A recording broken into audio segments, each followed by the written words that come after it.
오늘 저는 본 말씀을 가지고 궁일이 여기는 자의 복을 함께 나누기 원합니다. 여러분 인생을 살다가 그런 경험이 있으십니까?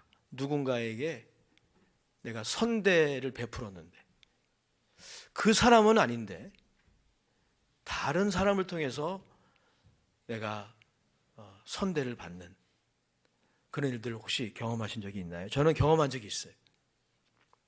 제가 에드먼턴에 있을 때 새벽 예배를 마치고 집으로 귀가하던 길이었어요. 우회전을 했는데 신호등이 있었던 것 같아요.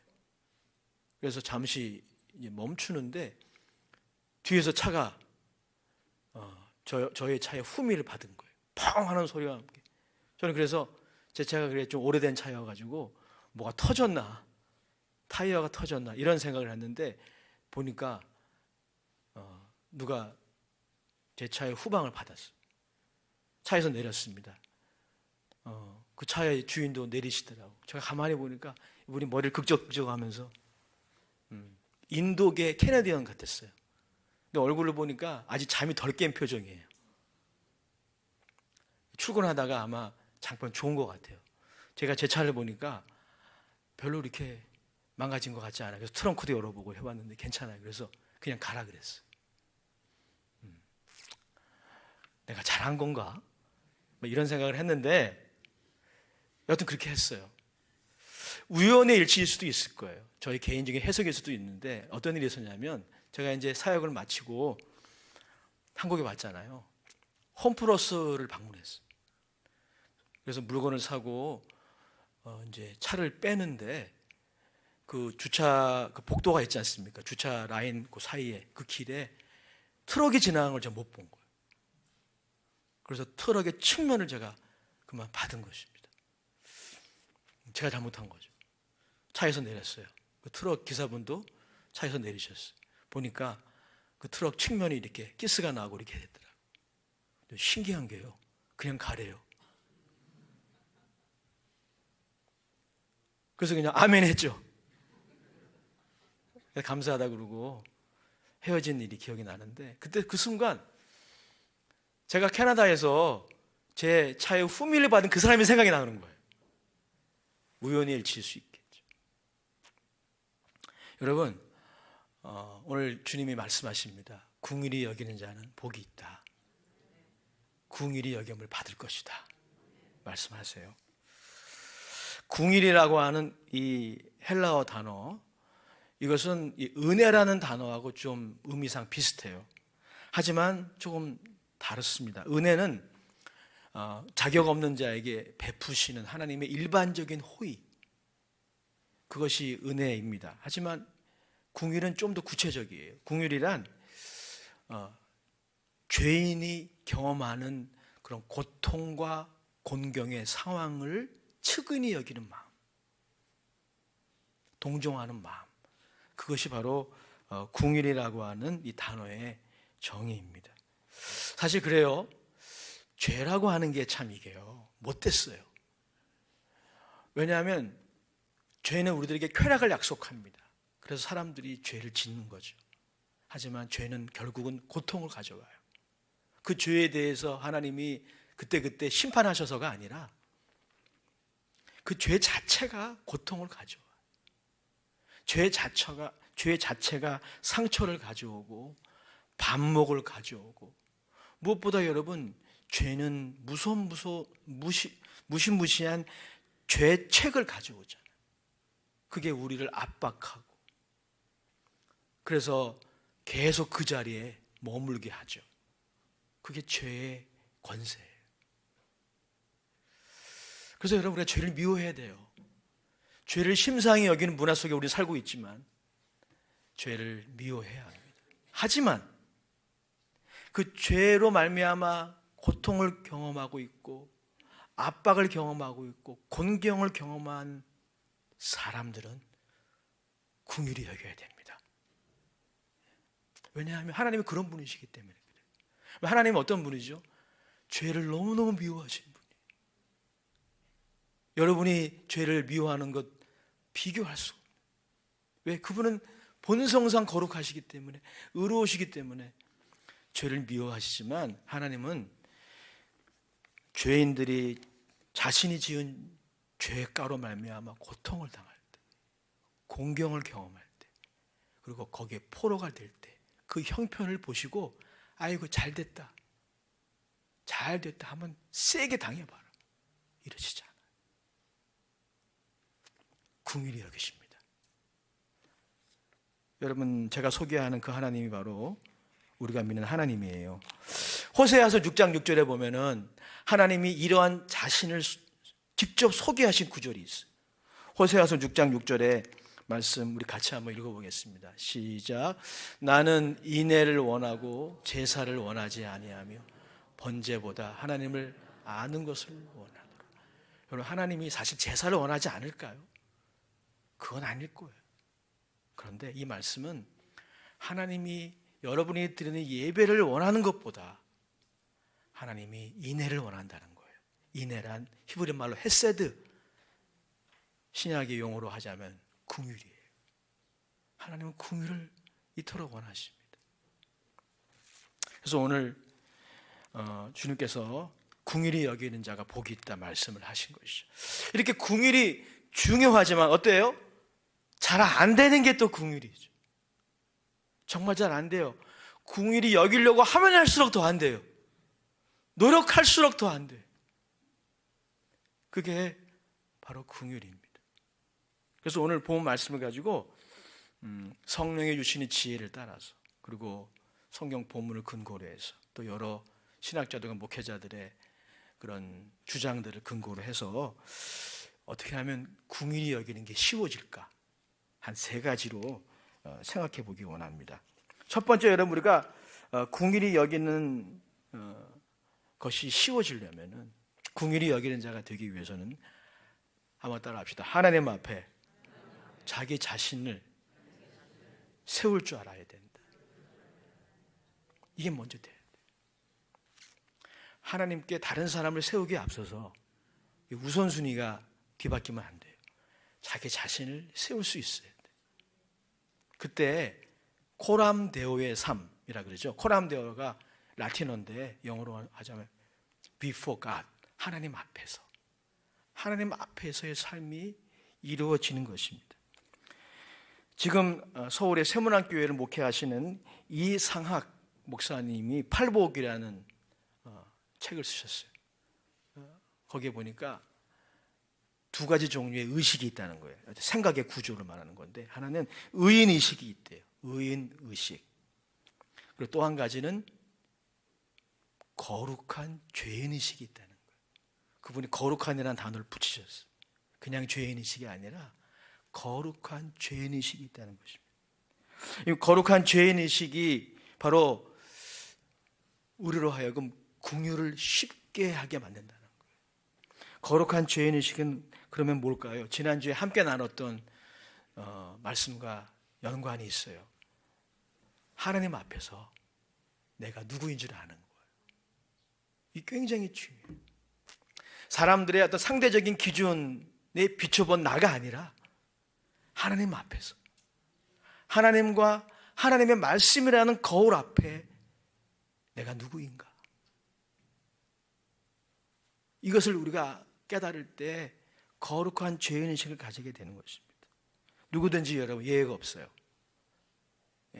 직분의 고하를 막론하고 누구든지 이방인이나 유대인이나 교회 처음 나온 사람이나 아니면 오래 다니신 분들이나 예외 없이 하나님 앞에 자신을 세우고, 그리고 자신이 누구인지를 알게 되면 자신이 하나님의 과분한 은혜를 받고 있음을 알게 됩니다. 이걸 인정하는 게 굉장히 중요해요. 예수님께서 마태복음 5장에 8복을 말씀하시면서 첫 번째 복을 뭐라 말씀하셨죠? 심령이 가난한 자는 복이 있다. 그들이 천국을 소유할 것이다 말씀하셨는데, 심령이 가난하다는 건 뭡니까? 자신은 하나님의 긍휼을 받지 않으면 큰일 난다는 거. 하나님의 은혜 아니면 나 안 돼요. 이걸 아는 거예요. 자신이 하나님의 은혜와 긍휼이 아니면 영적인 파산자임을, 영적인 가난뱅임을 아는 거예요. 자신이 하나님 앞에서 과분한 은혜를 받고 있음을 아는 것. 이것이 바로 여러분 거룩한 죄인의식인 거예요. 이 거룩한 죄인의식이 있을 때 타인을 긍휼히 여기는 게 쉬워지는 거예요. 반면에 여러분 의인의식은 어떠한 것입니까? 자신이 생각하는 정의 속에 갇혀있는 거예요. 다 우리가 그래도 정의라는 개념이 있죠. 그 개념이 일리가 있을 때가 있어요. 하지만 거기에 갇혀 있으면 안 돼요. 그런데 의인의식을 가지게 되면 자신이 생각하는 정의에 갇혀있게 돼요. 자신의 정당성과 자신의 권리를 너무 주장한 나머지 다른 사람들에게 비정하게 행동하게 되는 겁니다. 예수 믿어도 그렇게 행동하는 거예요. 여러분 특별히 이 긍휼이라고 하는 것이 우리 언어 생활에 굉장히 중요한 영향을 미칩니다. 여러분 우리의 인생의 대부분이 언어 생활이잖아요.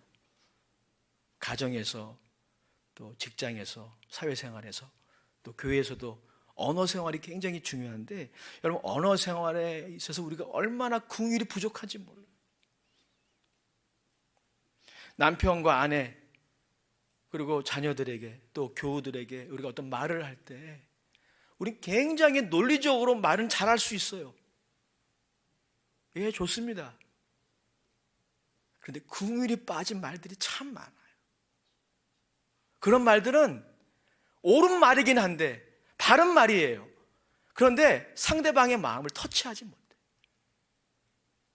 예를 들어 여러분 가정을 한번 생각해 보십시다. 저희 가정을 예로 들게요. 그런 적이 있었어요. 우리 사모님이 좀 속상한 어떤 게 있었던 것 같아요. 저에게 이제 집에 사택에서 그런 얘기를 좀 했어요. 할 수 있잖아요. 그런데 제가 긍휼이 없는 거예요. 그 얘기를 들을 때 그냥 경청만 하면 돼요. 뭐 토달할 필요도 없고 그냥 경청만 하면 되는 거예요. 그러면 마음이 풀리는 거예요. 그런데 저는 지금까지 어떻게 했냐면은 앞으로도 좀 그럴 것 같아요. 바른 해석을 주려고 합니다. 이건 이래서 그렇고 저건 저래서 그렇고. 저에게 말을 하는 그 화자는 그걸 원하는 게 아니에요. 그냥 들어주기만 하길 원하는 겁니다. 근데 저는 바른 말을 하려고 합니다. 저는 제가 정당하다고 지금까지 믿어왔어요. 여러분 우리가 인생을 살 때 이런 분들이 있죠. 나는 바른 말만 해. 나 허튼 말 안 해. 이런 분들이 계시죠. 물론 여러분 이치에 맞는 말, 바른 말 필요합니다. 그게 잘못됐다고 제가 말씀드리는 게 아니에요. 그런데 누군가가 아픔을 호소할 때는 바른 말보다 경청이 더 좋아요. 거기에는 긍휼이 있어요. 그런데 여러분 뭐 이러한 여러 가지 그런 상담학적인 어떤 스킬이나 어떤 그런 지혜들 다 이게 가능하려면요 무엇보다도 하나님 앞에 여러분 자신을 세우는, 하나님 앞에 나의 자녀와 나의 남편 누군가를 세우기 이전에 하나님 앞에 나 자신을 세워야 돼요. 하나님과 그분의 말씀이 가장 정확한 거울 아닙니까? 그렇잖아요. 우리를 창조하신 그 하나님이, 그리고 그 하나님의 말씀이 가장 정확한 거울이잖아요. 우리 스스로를 볼 수 있는 그 거울 앞에 서야 합니다. 그 거울 앞에 서서 하나님 앞에 서 있는 나 자신을 발견하게 될 때 우리는 여러분 겸손해질 수밖에 없어요. 그리고 타인을 바라보는 우리의 시각이 바뀔 수밖에 없습니다. 성경에 보면 그런 예가 굉장히 많이 있어요. 이사야서 6장에 보면 이사야가 그 한 예 아닙니까? 이사야는 나름대로 자신은 경건한 그런 사람이라고 생각을 했어요. 하나님을 경외하는, 그러니까 예언자로 부르심을 받았죠. 근데 그가 예루살렘 성전에 올라가서 아마도 나라와 민족을 위해서 기도하려고 올라갔던 것 같아요. 그래 얼마나 여러분 대단한 사람입니까? 대단한 청년이에요. 그런데 이사야가 그 성전에서 하나님을 만났어. 하나님 앞에 서 있는 자기 자신을 발견했어요. 그리고 뭐라고 말합니까? 화로다. 나 이제 큰일 났다. 나는 입술이 부정한 사람이라는 거. 이사야가 몰랐어요. 여러분. 근데 하나님을 만나고 그 거룩한 임재 가운데 자기 자신의 실체를 본 거예요. 하나님, 나 어찌하면 좋아요? 그리고 회개했어. 그리고 그가 이스라엘을 위해서 하나님의 말씀을 전하는 사람으로 변화되지 않습니까? 욥도 마찬가지입니다. 욥기서를 보면 욥이 끊임없이 주장하는 게 자신이 생각한 정의 아니에요. 정의.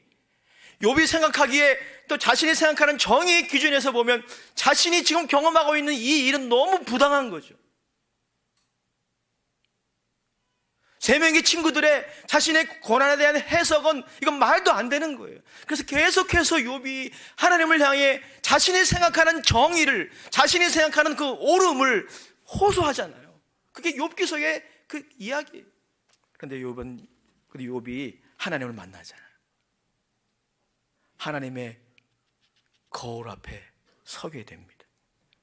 욥기서 42장 5절 6절에 욥이 어떻게 변화되는지 한번 같이 읽어보겠습니다. 시작. 내가 주께 대하여 귀로 듣기만 하였사오나 이제는 눈으로 주를 배움나이다. 그러므로 내가 스스로 거두어 드리고 티끌과 재 가운데서 회개하나이다. 욥이 이렇게 달라지는 거예요. 자신이 생각하는 정의가 이루어지지 않음으로 인하여 하나님께 호소했던 그의 언어가 이렇게 달라져요. 친구들과의 그 논쟁하는 그 언어가 어떻게 이렇게 달라질 수 있을까요? 하나님 앞에 자신이 쓴 거예요. 하나님 앞에서 자신을 제대로 본 것입니다. 베드로는 어떤가요? 평생 갈릴리 바다에서 물고기만 생각했던 사람이에요. 그런데 그가 예수님을 만났죠. 예수님이 깊은 데로 가서 그물을 던지라고 했을 때 순종했더니 어마어마하게 물고기를 잡았어요. 그게 중요한 게 아니에요. 베드로가 예수님을 만나서 그 앞에 서게 됐어요. 그리고 깨닫습니다. 그가 어떻게 고백합니까? 주여, 나는 죄인입니다. 나를 떠나소서. 여러분, 무엇이 그렇게 만든 겁니까? 하나님 앞에 섰기 때문이에요. 예수님 앞에 섰기 때문이에요. 이것이 바로 여러분 궁유를 쉽게 만드는 첫 번째 비결입니다. 이 은혜가 여러분 모두에게 있게 되시기를 주의 이름으로 축원합니다. 여러분, 두 번째, 궁유를 여기는 것이 쉬워지려면요, 하나님 앞에서 자신이 걸어가야 할 길에 집중해야 돼요. 우리 한 사람 한 사람 걸어가야 할, 또 달려가야 할 믿음의 길이 있습니다. 맞춤형 길이 있어요. 다른 사람과 비교할 수 없는, 또 비교해서도 안 되는 하나님이 나에게 맞춰주신 그 믿음의 길이 있어요. 그 길에 집중할 때 우리는 다른 사람들을 긍휼히 여긴 하나님의 백성들이 되는 것입니다. 그 예가 바로 요한복음 21장의 베드로의 이야기를 통해서 알 수 있는 부분이죠. 요한복음 21장에 보면 베드로의 이야기가 등장을 하는데, 베드로가 예수님을 3번 부인했잖아요. 마지막에는 저주까지 했습니다. 예수님이 베드로에게 찾아오셨어요. 찾아오신 이유는 베드로 안에 있는 그 죄책을 치유하시기 위해서요. 예수님은 3번이나 내가 나를 사랑하느냐 질문하심으로써 베드로 마음 안에 있는 그 죄책과 상처를 치료하셨습니다. 그리고 3번 베드로에게 사명을 주셨어요. 내 양을 먹이라, 내 어린 양을 치라, 내 양을 먹이라. 베드로에게 사명을 주신 거예요. 그런데 여러분, 여기서 끝나면 참 좋을 텐데, 베드로가 이 예수님을 만나서 자신의 그 고유한 사명, 자신의 걸어가야 할 그 길에 대해서 발견하는 것까지는 참 좋았는데 베드로가 갑자기 예수님에게 이런 질문을 합니다. 요한복음 21장 20절에 이렇게 말씀하고 있어요. 베드로가 돌이켜 예수께서 사랑하시는 그 제자가 따르는 것을 보니 그는 만찬석에서 예수의 품에 의지하여 주님을 파는 자가 누구오니까 묻던 자더라. 갑자기 요한에 대해서 예수님께 물어보는 것입니다. 아마 베드로와 요한은 서로 친한 사이였지만 은근히 경쟁했던 그런 라이벌 관계이기도 했던 것 같아요. 하나님께로부터 사명을 받는 그 자리에 지금 베드로가 주목하는 것은 자신이 감당해야 할 사명이 아니라 요한인 거예요. 그래서 예수님이 이 베드로의 관점을 바꿔주십니다. 우리 그 부분을 같이 읽어보겠습니다. 21절 22절이에요 시작. 이에 베드로가 그를 보고 예수께 여짜오되 주님, 이 사람은 어떻게 되겠사옵나이까? 예수께서 이르시되 내가 올 때까지 그를 머물게 하고자 할지라도 내게 무슨 상관이냐? 너는 나를 따르라 하시더라. 아멘. 예수님 말씀의 요지가 뭡니까? 내게 무슨 상관? 내가 걸어가야 할 길에 집중하라는 거예요. 내가 달려가야 할 그 길에 집중하라는 겁니다. 나를 따라오라 라는 말씀이 바로 그 말씀이에요. 사랑하는 여러분, 우리는 여기서 궁유를 쉽게 만드는 중요한 비결을 발견해요. 주님을 따라가는 것입니다. 주님을 따라가면 돼요. 우리가 주님을 따르기 위해서 각자 걸어가야 할 독특한 길이 있어. 그 믿음의 여정이 시작되었습니다. 거기에 집중하는 여러분 되시기를 주의 이름으로 축원합니다. 미국의 설교자 레오나르도 레이븐힐은 그래서 이렇게 말했어요. 우리 신앙생활 하면서 두 가지를 꼭 바라봐야 된다는 거죠. 두 가지에 우리의 시선을 고정해야 된다는 것입니다. 첫 번째는 무엇입니까? 바로 갈보리 언덕을 바라봐야 한다는 것입니다.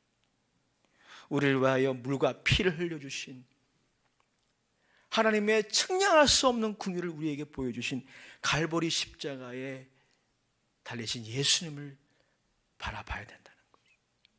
그 주님께 우리 시선을 고정해야 된다는 것이죠. 그리고 두 번째 바라봐야 할 대상이 있다는 거예요. 그것은 뭐냐면 우리의 십자가예요. 내가 감당해야 할 사명, 그것이 다 있어요. 어린 아이에서부터 장년부에 이르기까지 우리가 예수를 믿는다면 우리가 걸어가야 할 존귀하고 고유한 믿음의 길이 있습니다. 거기에 집중하면 돼요. 다른 사람에게 주목 안 해도 돼요. 그래서 여러분, 궁일이 쉬워지려면요, 다른 사람에게 주목하는 것을 좀 덜 하면 돼요. 여러분이 걸어가야 할, 여러분이 달려가야 할 믿음의 여정에 집중하십시오. 십자가를 지고 가는 우리들입니다. 도대체 자기 십자가를 지고 가는 성도들이 서로 동정하지 않는다면 한번 생각해 보세요. 도대체 누가 여러분들을 동정하겠습니까? 여러분들은 지금 그 길을 걷고 있는 거예요. 우리 아이들은 어릴 적부터 그 길을 걷고 있는 것이고, 우리 장년부들은 지금 그 길을 앞서서 걷고 있는, 자기 십자가를 지고 주를 따르는데 우리가 서로 이해해 주지 않는다면 도대체 누가 이해해 주겠어요? 여러분이 걸어가야 할 그 믿음의 길에 집중하십시오. 주님을 따라가세요. 그게 비결입니다. 마지막 세 번째, 여러분, 궁일이 쉬워지려면 생각을 잘해야 돼요. 무엇에 대한 생각을 잘해야 됩니까? 하나님이 과거에 베푸셨고 지금도 베풀고 계시고 앞으로도 베푸실 그 하나님의 놀라운 긍휼과 은혜를 생각해야 돼요. 여러분, 우리 신앙생활은 생각 없이 하면 안 됩니다. 그냥 덮어놓고 믿는 게 아니에요. 기독교 신앙하고 좀 거리가 멀어요. 펴놓고 믿어야 됩니다.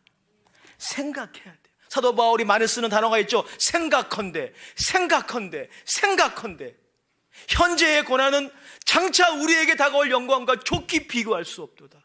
생각컨대 하나님을 사랑하는 자 곧 그 뜻대로 부르심을 입은 모든 자들에게 모든 것이 합력하여 선이 되느니라. 생각을 잘해야 돼요. 말씀을 펴놓고 생각하세요. 말씀을 읽으세요. 말씀을 암송하세요. 말씀을 잘 들으세요. 기도하세요. 생각하면서 기도하고 기도하면서 생각하고. 우린 생각하면서 무엇을 기억해야 됩니까? 하나님의 궁유를 기억해야 됩니다. 오늘 여러분 마태복음 5장 7절의 말씀을 다시 한번 읽어보겠습니다. 시작. 궁유리 여기는 자는 복이 있나니 그들이 궁유리 여김을 받을 것이며. 여러분 이 말씀을 이렇게 해석하면 좀 곤란해요. 내가 하나님의 궁유를 얻기 위해서는 누군가를 궁유리 여겨야 되는구나. 그렇게 해석하면 곤란해요. 여러분 그렇지 않아요. 오늘 본문의 말씀을 이렇게 해석해야 돼요. 우리가 이미 하나님의 측량할 수 없는 궁유를 입고 있기 때문에 그걸 내가 느끼지 못할 뿐이죠. 생각을 잘 못하니까. 과거에도 그랬고 지금 이 시간에도 제가 이 자리에 서 있는 것 하나님의 궁유이라는 것, 여러분 이 자리에 앉아 있는 것도 하나님의 궁유 때문이라는 것, 앞으로도 그럴 것이다. 주님이 재림할 그날까지 이 연약한 나의 이 두 무릎을 붙들어 주실 분은 오직 주님이시다. 그리스도 예수 안에서 내 안에 착한 일을 시작하시는 그분이 그날까지 이루실 것이다. 그분이 나를 향한 그 궁유를 취소하지 않으실 것이다. 이걸 생각해야 돼요. 공부해야 됩니다. 이걸 우리가 망각해버리는 순간 우리는 비정해지는 거예요. 자기의 정당성만 변호하고 권리만 주장하느라고 궁유를 놓쳐버리는, 그것이 여러분 우리들의 모습 아닙니까? 마태복음 18장에 보면 그런 사람이 하나 등장합니다. 예수님이 이런 사람이 나타날 걸 잘 아시고 비유로 이미 말씀하셨어요. 마태복음 18장에 보면 한 채권자가 등장해요. 그리고 채무자가 등장합니다. 그 채무자가 채권자에게 진 빚이 어마어마해요. 1만 달란트라고 하는데, 1만 달란트는 1달란트가 노동자의 1년 품삯이에요. 어마어마하게 많죠. 그게 1만이에요. 그게 빚이었어요. 갚을 수가 없습니다. 갚을 기한이 왔는데 갚을 수가 없어요. 그래서 이 채무자가 채권자에게 찾아가서 한 것이라고는 비는 거예요. 불쌍히 여겨달라. 못 갚겠습니다. 참 신기한 게 여러분, 이 이야기에 등장하는 채권자가 아무런 대가를 요구하지 않아요. 뭐 증서를 나한테 주라든가 이런 거 전혀 없어요. 그냥 탕감해 줍니다. 그냥 탕감해 줍니다. 궁일이 여긴 거죠. 그런데 이 채권자가, 이 채무자가, 이 A라는 채무자가 이제 집으로 돌아가는 그 길에서 B라는 채무자를 만나요. 이 B라는 채무자는 이 A라는 채무자에게 작은 빚을 진 사람이에요. 아까 1만 달란트에 비교해 보면 100만 분의 1 정도 되는 100만 분의 1. 그러니까 얼마나 작아요. 비교해 보면 그 빚을 진 채무자였는데 이 A라는 채무자의 행동이 참 가관이에요. 그 채무자를 군박을 해서 결국은 옥에 가두려고 합니다. 자신의 돈을 갚을 때까지. 이 이야기를 다 할 수는 없어요. 이 이야기의 결론이 마태복음 18장 33절 이하에 나오는데 우리 같이 읽어보겠습니다. 시작. 내가 너를 불쌍히 여김과 같이 너도 내 동료를 불쌍히 여김이 마땅하지 아니하냐. 주인이 노하여 그 빚을 다 갚도록 그를 옥조들에게 넘기니라. 너희가 각각 마음으로부터 형제를 용서하지 아니하며 나의 하늘 아버지께서도 너희에게 이와 같이 하시리라. 아멘. 여러분, 이 지금 A라는 이 채권자, 이 채무자의 문제가 뭡니까? 새카맣게 잊어버립니다. 자신이 얼마나 큰 빚을 탕감받았는지를 어떻게 이렇게 금방 잊어버릴 수 있어? 우리에게도 나타날 수 있습니다. 이 에일한 채무자의 문제는 자신이 입은 궁율과 또 덧입고 있는 그 궁율을 너무 쉽게 잊어버리고 계산하지 않는 거예요. 사랑하는 여러분, 하나님의 은혜는, 하나님의 궁율은 측량할 수가 없습니다. 그러나 사도 바울은 에베소서 3장에서 그 길이와 높이와 넓이와 깊이를 계산해 보라고 말씀하고 있어요. 성령의 도우심으로 계산해 보라는 거예요. 이 은혜가 있기를 주의 이름으로 축복합니다. 성령의 도우심으로 하나님의 궁율이요, 나를 향한 하나님의 궁율이 어떠했는지, 지금 어떠한지, 앞으로 어떻게 진행될 것인지 우리가 계산해 본다면 우리는 궁율이 여길 수 있습니다. 여러분들에게 상처를 주고 여러분들을 개인적으로 힘들어하는 사람들이 그 대상일 수 있어요.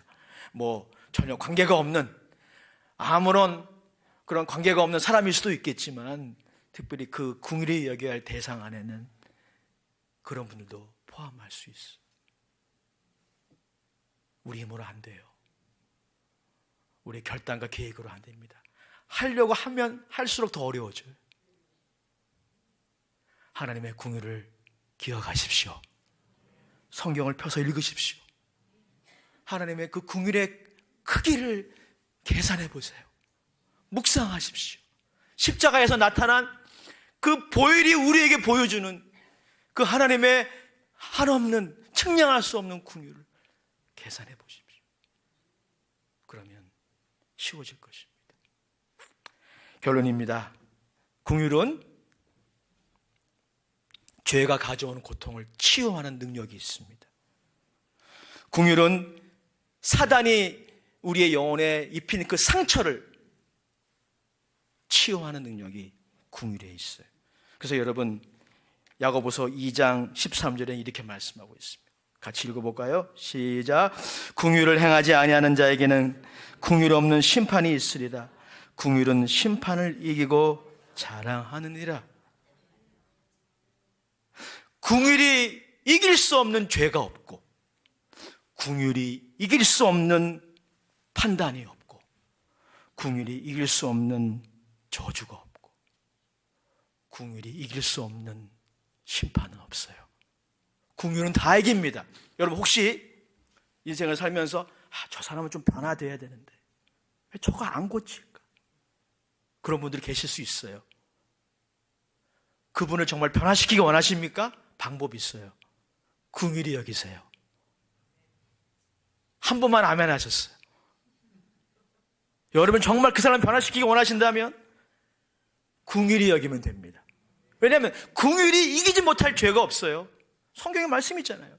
궁율이 이기지 못하는 심판이 없어요. 궁율이 이기지 못하는 저주가 없어요. 궁율은 심판을 이기고 자랑하느니라.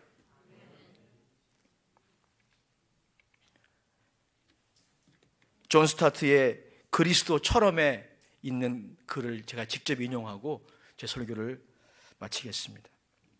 그는 이렇게 말했습니다.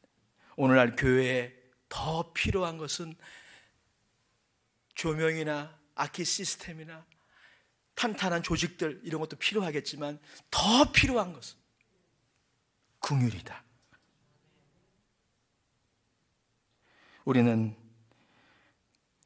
판단하는 마음이 지나쳐서 누군가를 비판하는데 너무나 익숙해 있다.